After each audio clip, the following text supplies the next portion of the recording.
Mattel, I was not expecting that. What's up, doll collectors, hobbyists, fabs, and besties? I'm Toya, an adult doll collector. Welcome to my miniverse. It feels like I haven't been to my local antique mall in a while. I think the last time we went was during the holidays. I try to go as often as I can because stuff is always changing. So let's jump in the car and head over to take a look.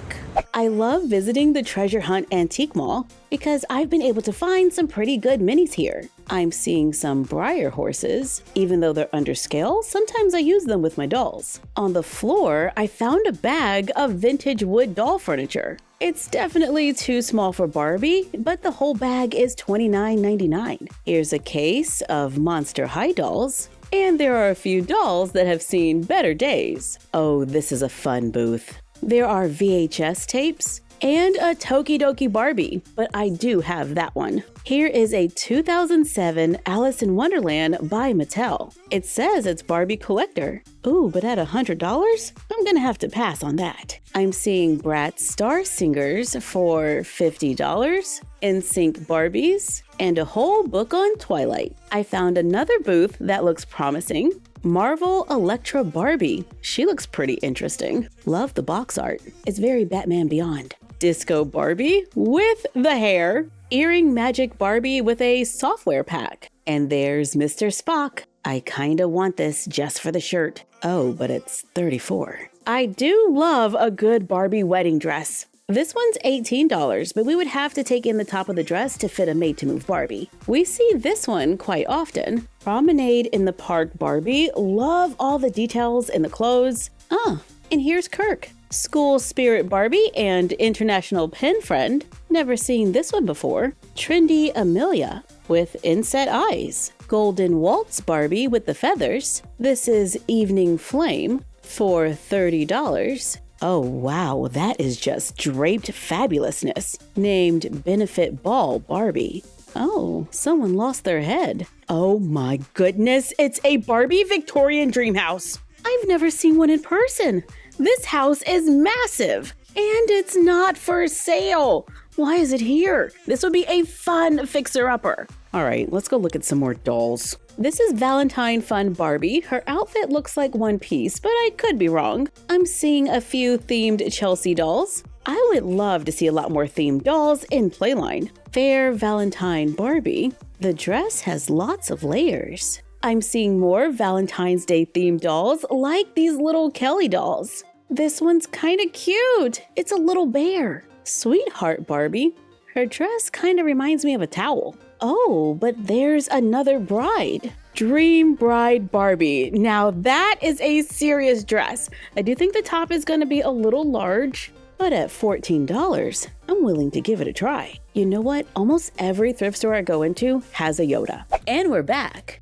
I got a few dolls, and I'm just gonna be honest, I did get most of them just for their clothes. But if you've been here for a while, you know that's kind of what I do. First, I got the Benefit Ball Barbie. For collectors 14 and over, it comes in a pretty large box. I like the box art, and I paid $19 for it. I'm seeing this doll online for $19 to $70. The date on the box says 1992. She doesn't smell super great, but it looks like this doll hasn't been taken out of the box. We get a booklet showing other items in this collection. Ooh, I would love to find that. With the Benefit Ball Barbie, we get a doll stand and a Barbie with red hair. She's got this metallic scrunchie going across the front and wrapping around the back. There is some discoloration from being in the box all these years. She has detached gold sleeves. The fabric at the top is pulled to the side.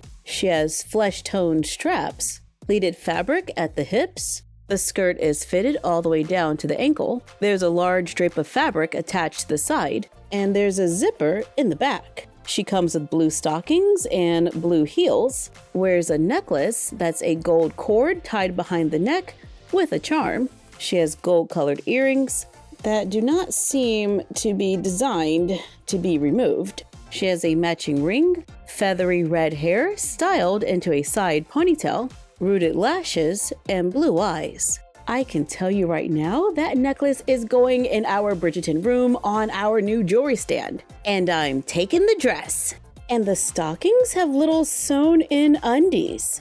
That's kind of cool. Let's take a made-to-move Barbie and try on the dress. I think it's very red carpet, something you would wear to a premiere. I could just see her now posing to get her picture taken before walking into the event. It was a little bit of a challenge getting her hands through the sleeves, but it's doable. The top is a little large, but it's not that noticeable if you're looking at her from the front. Overall, not a bad fit. And I added the necklace to the jewelry stand.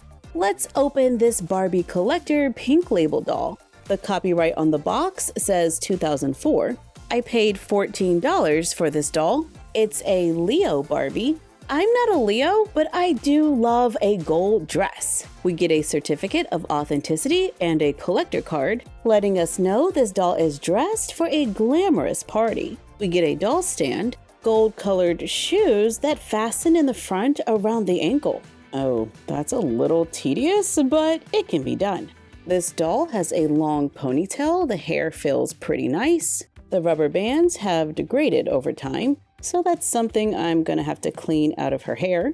She has silver glitter eyeshadow, a red lip color, green eyes, and pretty nice earrings. They feel like metal, but they do not seem to be designed to be removed. She does have a bracelet that's a real chain, wears a faux fur stole that's lined. She wears a metallic knit gown that goes straight across at the neckline, has gems on the front with a zodiac sign decal, and ribbon that crosses at the waist. After being in the box for years, some of the fabric is a little stretched at the bottom of the dress. I don't love the decal, and part of me knows that I might ruin the dress, but I'm going to try to remove it anyway. Not the most forgiving fabric, but now the dress is more neutral.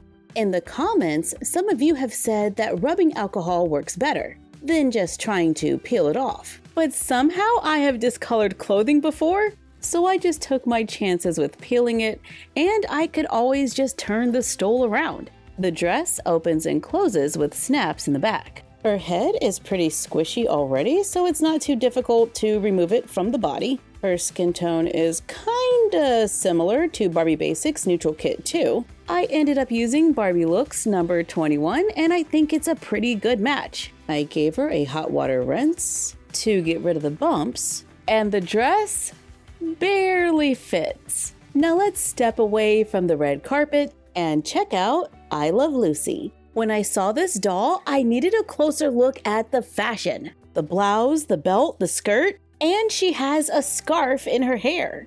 The box says I Love Lucy, starring Lucille Ball as Lucy Ricardo, episode 150, Lucy's Italian Movie. The date on the box says 1999. On the back of the box, you can see the inspo for the doll, where we get a doll stand with a dark purple base, grapes. They have a little leaf and a curl from the vine. That makes me want to set up my berry farm that I can't believe I still have. Here's the doll, who has red hair with bangs, blue eyes, red lipstick, wears grape earrings that look like metal, but I think the posts are plastic and they're not designed to be removed. She wears a matching ring, a white shirt with lace and a bow, a grape print scarf that is tied in the back. She has a black faux leather belt with a large black buckle. The shiny finish is starting to flake off, and it stained the white shirt, the main thing that I wanted. Well, it has been sitting in a box since 1999, but I did pay $19 for this doll, so I do feel some kind of way. She also comes with a skirt that is gathered at the waist. There is a loop of ribbon attached to the bottom of the skirt so the doll can hold it. And so far, all of these dolls could move at the head, shoulder, twist at the waist, and the leg can move forward and back, and they have click knees. This doll has painted fingernails and a gold ring, and painted toenails. The shirt and the skirt have snaps in the back. We also got a pair of undergarments and flat black shoes. The undergarments fit a classic made-to-move Barbie. The shirt is gathered at the waist, Throw on some jean shorts, I think this could be a cute little summer vibe. And I had no problems with the skirt. The scarf is a hemmed triangle. And overall, I am very happy with how many pieces we were able to use in this set. The belt is gonna need some repair, but everything else worked just fine. And the last doll we are looking at today is Dream Bride Barbie. The box has yellowed over the years. I paid $14 for this doll. The date on the box says 1991. And oh, Mattel, I wasn't expecting that. This doll has a whole story on the back of the box about walking down the aisle at her dream wedding, only to find out it is a dream. And she comes with undergarments. We get an ivory colored doll stand, a matching Barbie brush, and a catalog. This one is just party supplies. And the other one says Fashion and Fun Scrapbook, and it's showing several different Barbie products, like a hammock with faux sand underneath, costume ball, a hamburger stand and a Jeep, wedding day midge, lights and lace, and a pink 57 Chevy, bath time fun Barbie. That one looks very familiar. Babysitter skipper, a fashion collection, and furniture with fabric pillows. Now here comes the Dream Bride. This doll has a massive veil. The edges are trimmed with a little shimmer. We can flip the veil over. She has a sparkly lace headpiece. It has an elastic strap. She has pearl earrings that are not easy to remove. She has a pearl necklace that does have a little way to open it in the back. The dress has sparkly puff sleeves, a wide neckline with lace, a large satin skirt. She holds flowers made out of tulle and ribbon. There is sparkly lace going down the front of the dress with bows. Then there's a sparkly lace ruffle at the bottom. Honestly, this feels like a pretty nice fabric. There's tulle underneath and something blue. The bouquet is stitched on and the doll is stitched into the dress, but it does have a thick Velcro in the back. So I just cut to remove the bouquet. It looks like the dress is two separate pieces. And I really like the sleeves. When I first saw this dress, I thought of the masquerade ball in the labyrinth. And before I forget, yes, she comes with shoes. The undergarments aren't fitting quite as I had hoped, but let's see how they look on a made-to-move body. Still not a great fit, but better. It was difficult to get on and the shoulder straps keep falling down. The stockings are attached and Velcros in the back. But if we wanted to make a quick bra for the dolls, we can just take a scrap of lace, measure a piece that can fit around the doll, and pinch it in the center. Sew it with a needle and thread. Sew Velcro or snaps onto the ends. Glue on strips of ribbon. I'm just hot gluing it on. Trim where needed, and I add a little tiny bow to make miniature undergarments. And here's the dress on an original made-to-move Barbie. The fact that it was all a dream is kind of perfect because in the labyrinth, the masquerade ball was like a dream or something. So yeah, this is going to be my labyrinth dress. It is a little large at the top, so I might need to take it in a little, but not bad for $14. Thank you for joining us while we did a little shopping at our local antique mall and found a few treasures. Like, comment, share, and subscribe. Don't forget to ring the bell and follow us on Instagram and YouTube at MyFroggyStuff and Bella of MyFroggyStuff on Instagram. And we will see you next time. Bye!